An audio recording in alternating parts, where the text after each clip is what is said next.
বৌমা শাশুড়ির এই ঝগড়ার প্রধান কারণ হচ্ছে জেনারেশন গ্যাপ, ঠিক কিনা? শাশুড়ি এক জেনারেশনের আর বৌমা আরেক জেনারেশনের। শাশুড়ি ভাবে একরকম, বৌমা ভাবে আরেক রকম। শাশুড়ি চায় বউর উপর খবরদারি করতে, বউ চায় শাশুড়ির উপর খবরদারি করতে। এই ডমিনেটিং এর কারণে কিলাকিলি আছে না নাই? আহা, এটা ঠিক না। আমার শাশুড়ি মায়েরা যারা আছেন, প্রথমে শাশুড়ি দিয়ে শুরু করি। আমার মাইকের আওয়াজ যে ঘরগুলোতে যায়, আমার শাশুড়ি মাদেরকে বলবো, বউদের উপর অত্যাচার করবেন না।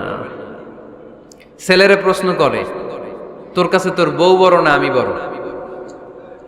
আছে না নাই? এটা একটা প্রশ্ন হইল। তোর বউ বড় না আমি বড়? দুইজনেই বড়। তো এক ছেলে সুন্দর উত্তর দিছে, আমার কাছে ভালো লাগছে উত্তরটা শুনে। এক মা প্রশ্ন করছে, তোর এতদিন আমি লালন পালন করে বড় করলাম, জীবন যৌবন তোর জন্য শেষ করলাম, আজকে বউ পাইয়া বউ তোর আপন হয়ে গেল? এবার ছেলে উত্তর দিছে, মা, আমার মুখ থেকে মা ডাক শোনার জন্য তুমি কি কষ্টটাই না করছো জীবনে। 10 মাস আমারে পেটে ধারণ করলা, খাইতে পারো নাই, বমি করছো, খালি ওষুধ খাইছো, তোমার পেট কেটে আমারে বের করা হয়েছে, 2 বছর আমারে দুধ খাওয়াইছো, পেশাব পায়খানা পরিষ্কার করেছো। বয়স যখন 3-4 তখন তোমার আমি মা ডাকছি, এই মা ডাকটা শোনার জন্য তুমি এত কষ্ট করছো। আর আরেকবারের মাইয়া এই ঘরে আইসাই তোমার মা ডাকা শুরু করছে। যেই মেয়েটা তোমারে মা ডাকে সে আমার আপন হবে না কেন মা? ঠিক কিনা?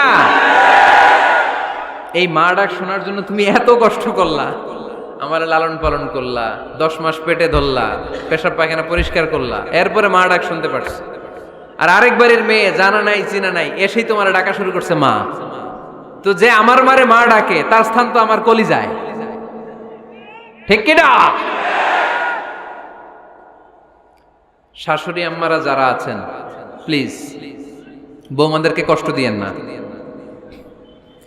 অনেক শাশুড়ি আছে পান থেকে চুন খসলে রেগে যায়, পদে পদে স্ত্রীর ভুল ধরে, বউয়ের ভুল ধরে, আছে না নাই? এটা করবেন না।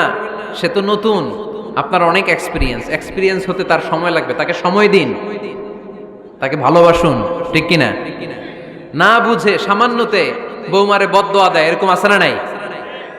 কিন্তু বুঝতে চায় না, বৌমারে যদি বদদোয়া দেয় তাহলে তার নিজ ছেলের পরিবারের ক্ষতি, পেটে ধরা যে ছেলে, ছেলের পরিবারের কিন্তু ক্ষতি, তার আপন নাতি নাতনিদেরই ক্ষতি। আওয়াজ করে বলেন ঠিক কিনা? বৌমাকে বদদোয়া দিয়েন না। বৌমাকে নিজের মেয়ের মতো দেখবেন। সমাধান আমি দিচ্ছি। কেমন দেখতে হবে? নিজের মেয়ের মতো। নিজের মেয়ে সকালে ঘুম থেকে ওঠে 11টা, ওইটা সমস্যা নাই।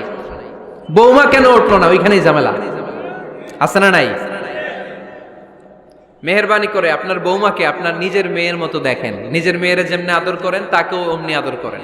আপনার বৌমারে যদি আপনি কষ্ট দেন, মনে রাখবেন আপনার নিজের মেয়েটাও আরেকবারের বউ হয়ে কয়েকদিন পরে যাবে।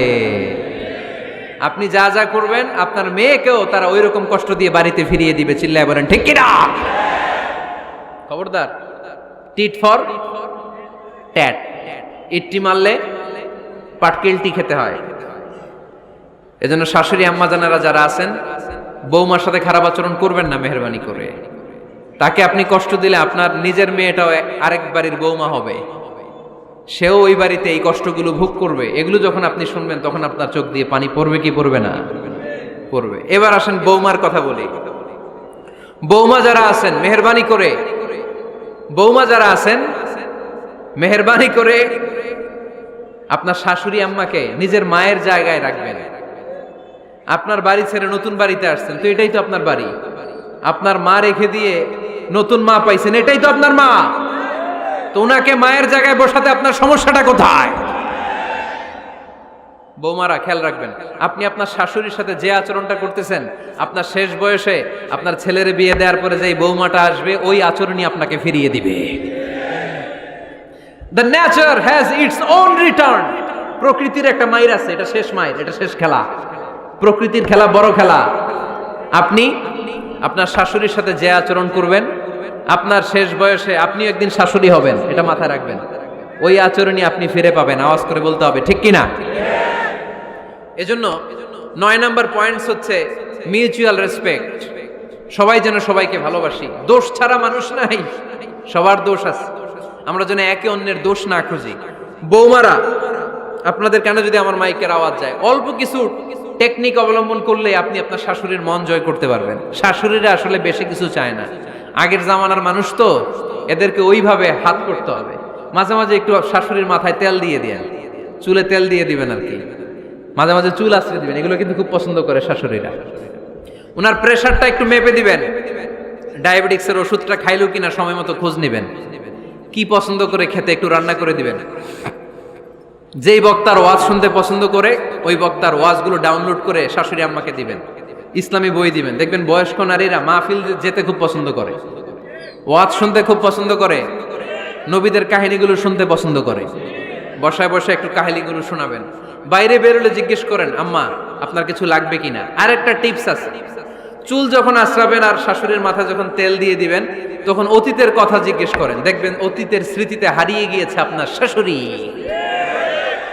কি জিজ্ঞেস করবেন জানেন? জিজ্ঞেস করবেন, আম্মা জান, মুক্তিযুদ্ধের সময় আপনার বয়স কত ছিল? ওই সময় মুক্তিযুদ্ধের সময় আপনাদের এলাকায় কি কি হয়েছিল মা? আরেকটা প্রশ্ন করবেন, মা বিয়ের সময় আপনি কেমন ছিলেন? ওই দিন দেখবেন বুড়ি আর বুড়ি নাই, জুয়ান হয়ে গেছে। ওই দিন বলবে, মা আমি অনেক সুন্দরী ছিলাম, আমার মাথায় অনেক চুল ছিল, আজকে নাই। আমগো গ্রামে আমার চাইতে সুন্দরী মাইয়া ছিল না। অতীতের স্মৃতিতে, স্মৃতি হাতরাতে হাতরাতে তিনি হারিয়ে যাবেন। জিজ্ঞেস করবেন যে, মা শীতকালে আপনাদের দেশে কি পিঠা বানাতেন আপনি যখন ছোট ছিলেন, আপনার বাপ চাচারা কি করতো? এগুলো জিজ্ঞেস করলে উনি স্মৃতির পাতা হাতরাতে হাতরাতে চোখ দিয়ে দাঁড় দাঁড় করে ওনার পানি ঝরতে শুরু করবে। আপনার জায়গায়, ওনার হৃদয়ের মনি কোঠায় এমন জায়গায় পৌঁছবে, আপনার ছাড়া উনি কিছুই বুঝবে না। বৌমারা, এই অল্প কিছু টিপস অবলম্বন করে আপনারা আপনাদের শাশুড়ির মনকে জয় করতে পারেন। শাশুড়ি বৌমার দ্বন্দ্ব আমরা চাই না, আমরা চাই শাশুড়ি বৌমাকে নিজের মেয়ের মতো জানো, আর বৌমার শাশুড়িকে আপন মায়ের মতো ভালোবাসুক, ঠিক কিনা? এই মিউচুয়াল রেসপেক্টই পারে শাশুড়ি বৌমার দ্বন্দ্বকে দূর করতে, আর ঘরটারে শান্তির টুকরা বানাতে। আওয়াজ করে বলেন ঠিক কিনা? কয়টা গেল? আর আছে কয়টা? দোয়া করবেন একে অপরের জন্য। দোয়া, সাইয়েদনা ইব্রাহিম ফ্যামিলির জন্য দোয়া করতেন, রব্বি জাআলনি মুকিমাস সালাতি ওয়া মিন যুররিয়াতি রব্বানা ওয়া তাকাব্বাল দুআ। ও আল্লাহ, আপনি আমার নামাজ কায়েমকারী বানান, আমার কলিজার টুকরা সন্তান ইসমাইলকেও নামাজ কায়েমকারী বানান, আমার দোয়াটা আপনার দরবারে আপনি কবুল করে নেন। সুবহানাল্লাহ পড়েন। রব্বানা ইন্নী আসকানতু মিন যুররিয়াতি বিওয়াদিন গায়রি যী যারইন ইনদা বাইতিকাল মুহাররাম। ও আল্লাহ, আমার সন্তান সন্ততি, আমার ফ্যামিলিকে ধুধু মরুপ্রান্তর এই উপত্যকার মধ্যে তোমার কাবা ঘরের সামনে রেখে গেলাম, তাদেরকে তুমি নামাজ কায়েমকারী বানিয়ে দিও। গোটা বিশ্বের সব মানুষের অন্তর আমার ফ্যামিলির দিকে আল্লাহ তুমি ঝুঁকিয়ে দিও। ওয়ারযুকহুম মিনাস সামারাত, ফলমূল দিয়ে আল্লাহ তুমি তাদেরকে রিজিকের ব্যবস্থা করে দিও। তার মানে সব নবীরা তাদের পরিবারের সদস্যদের জন্য দোয়া করতেন কি করতেন না? আবার কোরআন আমাদেরকে শিখালো, রব্বানা হাব লানা মিন আজওয়াজিনা ওয়া মিন যুররিয়াতিনা কুররাতা আ'য়ুন ওয়াজআলনা লিল মুত্তাকিনা ইমামা। ও আল্লাহ, এমন নেককার সন্তান, এমন নেককার স্ত্রী আপনি আমাকে দান করেন যাদের দিকে তাকালে আমার চোখ দুইটা ঠান্ডা হয়ে যায়। চক্ষু শীতলকারী স্ত্রী দেন। বিয়ে যাদের হয় নাই, ইয়াং ছেলেরা এই দোয়াটা করবা। বিয়ের জন্য দোয়ার দরকার আছে না নাই? প্রতিদিন এই দোয়া করবা, আল্লাহ এমন স্ত্রী দেন, এমন জীবন সঙ্গিনী আপনি আমাকে দেন, এমন লাইফ পার্টনার দেন যার দিকে তাকালে আমার চোখ জুড়িয়ে যায়। এমন সন্তান আল্লাহ আপনি আমার ফ্যামিলিতে দেন যাদের দিকে তাকালে আমার চোখ দুইটা ঠান্ডা হয়ে যায়। নেককার সন্তান, নেককার স্ত্রী আল্লাহর কাছে দোয়া করে চেয়ে নিতে হয়। তাহলে ফ্যামিলি মেম্বার একে অপরের জন্য দোয়ার দরকার আছে না নাই? বাবা দোয়া করবে ছেলের জন্য, ছেলে করবে বাবার জন্য, মা দোয়া করবে মেয়ের জন্য, মেয়ে করবে মায়ের জন্য, ভাই করবে বোনের জন্য, বোন করবে ভাইয়ের জন্য। দোয়ার দরকার আছে না নাই? দোয়া করবেন সবাই সবার জন্য। এই যে কোরআনের বঙ্গানুবাদ পাওয়া যায় না এখন, কথা বলেন। স্মার্টফোন আছে কার কার দেখি? হ্যাঁ, কারা কারা স্মার্ট দেখি? হাজার হাজার স্মার্ট, মাশাআল্লাহ। এই স্মার্টফোনের ভেতরে আল কোরআন নামে বাংলায় কোরআনের একটা অ্যাপস পাওয়া যায়। কথা বলেন, পাওয়া যায় কি যায় না? আজকে থেকে এই অ্যাপসটা ডাউনলোড করে প্রতিদিন 1 আয়াত 2 আয়াত 3 আয়াত করে পড়া শুরু করে দেন। বাঁচতে হলে পড়তে হবে, বাঁচতে হলে জানতে হবে, ঠিক কি না?